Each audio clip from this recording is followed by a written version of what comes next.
hay una serie de sustancias que son las citoquinas, los eicosanoides, que son sustancias que provocan inflamación.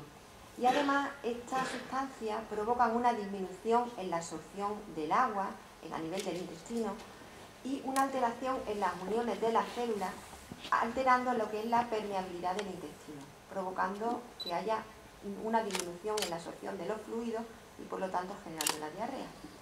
Además, en la enfermedad de Crohn se han observado otros mecanismos no inflamatorios que vamos a desarrollar a continuación. Uno de los mecanismos es la disfunción ileal o la malabsorción de sales biliares. Para comprender estos mecanismos tenemos que comprender para qué sirven las sales biliares. Las sales biliares son sintetizadas a nivel del hígado y se secretan en el duodeno a través de la bilis, de los conductos de la bilis. Ahí en el duodeno se van a unir a determinadas enzimas del páncreas y esto sirve para la formación de micelas y con ello conseguir la absorción de las grasas. Pues bien, estas sales biliares posteriormente van a llegar hasta el intestino delgado, hasta el íleon, y ahí se van a absorber y van a llegar nuevamente al hígado. ¿Qué es lo que ocurre? Pues en caso de determinadas resecciones del intestino delgado, del íleon, o inflamaciones de esta zona, los ácidos biliares no son absorbidos en el íleon, con lo cual llegan al colon. Y allí en el colon inducen la secreción de electrolitos y fluidos, provocando la diarrea acuosa. Esta diarrea se trata con unos medicamentos que se denominan colestiramina. En casos leves ocurre nada más esta diarrea, pero el hígado, digamos, puede responder sintetizando mayores sales biliares y entonces no existe una alteración en la absorción de la grasa. En cambio, ¿qué ocurre cuando la resección o la afectación del segmento ileal es más extenso? Pues entonces sí que se absorbe menor cantidad de ácidos biliares, porque estos ácidos biliares se expulsan en las heces. Se absorbe menor cantidad al estar afectado el segmento donde se absorben, y el hígado no puede compensar esta pérdida de ácidos biliares en las heces, no puede secretar, no puede producir mayor cantidad de ácidos biliares. Por lo tanto, en el duodeno va a llegar menor cantidad de ácidos biliares y se va a producir una mala digestión de la grasa. Por lo tanto, se va a excretar mayor grasa en las heces y esto conlleva a un determinado tipo de diarrea que se denomina esteatorrea, que es una diarrea grasa. El tratamiento de esta esteatorrea ella es diferente, los pacientes responden poco a colestiramina y habría que dar también una dieta especial en grasa. Una grasa especial que son los ácidos grasos de cadena corta que no necesitan los ácidos biliares para su absorción. Otro mecanismo implicado en la diarrea es el sobrecrecimiento bacteriano. En el intestino, sobre todo en el colon, hay bacterias, bastantes bacterias, pero a nivel del intestino delgado la población bacteriana es menor.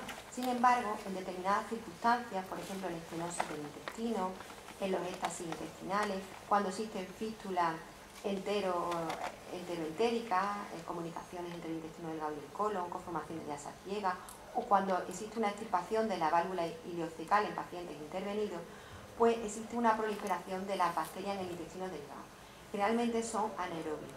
Y estas bacterias pueden provocar diarreas por distintos mecanismos. Uno de ellos que provoquen toxinas, que creen la diarrea, o bien porque degradan los hidratos de carbono, los ácidos grasos y los ácidos biliares, con lo cual influyen en que haya también esteatorrea al desconjugar estos ácidos biliares. El tratamiento sería diferente y el tratamiento sería con antibióticos. Otro mecanismo es la intolerancia a la lactosa.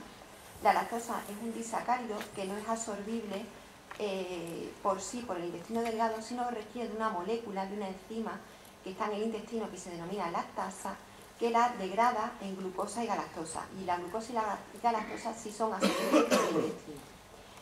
¿Qué ocurre? En la enfermedad inflamatoria intestinal puede haber un defecto primario de la lactasa, que es más frecuente que en la población normal, o bien un defecto secundario, cuando existe una inflamación o una afectación extensa del intestino. Se provoca una disminución de la lactasa, con lo cual disminuye la absorción.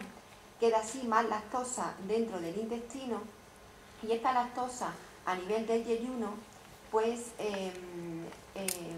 provoca la secreción de fluidos, con lo cual va a haber mayor líquido dentro del intestino y más diarrea, y a nivel del colon va a ser fermentada a nivel del ciego por bacterias y provocan ácidos grasos de cadena corta que son irritativos para el intestino, provocando así el ruido intestinal, el dolor abdominal y la diarrea. El tratamiento sería con una dieta sin lactosa o baja en lactosa, y siempre hay que suplementar con calcio y vitamina D para evitar la osteoporosis. Otro mecanismo por el cual se puede producir diarrea es en aquellos pacientes que tienen resecciones amplias del intestino delgado, por lo cual disminuye la superficie de absorción y se provoca un fallo intestinal con diarrea y también con estatorrea. La diarrea en estos casos suele tener distintos factores, como es el sobrecrecimiento bacteriano, la hipersecreción ácida, la intolerancia secundaria a la lactosa, etc. También se pueden provocar infecciones entéricas, que aparte de las infecciones normales que puede ocurrir en cualquier otra persona que no tenga enfermedad inflamatoria, pues también los pacientes con enfermedad inflamatoria son más proclives a enfermedades por Clostridium difíciles, incluso cuando no han tomado tratamiento antibiótico previo, o también habría que descartar infecciones por citomegalovirus, sobre todo en aquellos pacientes tratados con inmunosupresores. Y por último, reseñar también aquella diarrea medicamentosa. Hay determinados fármacos que provocan diarrea, desde los fármacos 5-ASA, como es la oxalacina, y en algunos pacientes también la mesalazina y la sulfasalacina, o inmunomoduladores como el tacrolimus, la ciclosporina, el mofetilmicofenolato, los antibióticos como el ciprofloxacino, que pueden inducir diarrea bien por una alteración en la flora intestinal, etc.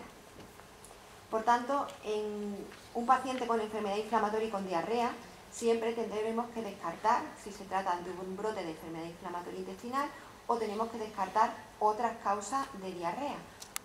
Para ello siempre nos tenemos que basar en la historia clínica y en la exploración del paciente, preguntando por tipo de diarrea, si es una diarrea grasa, si es una diarrea líquida, determinada antecedentes, exposición a fármacos, a determinados antibióticos que han podido facilitar una infección por Clostridium difíciles, etc.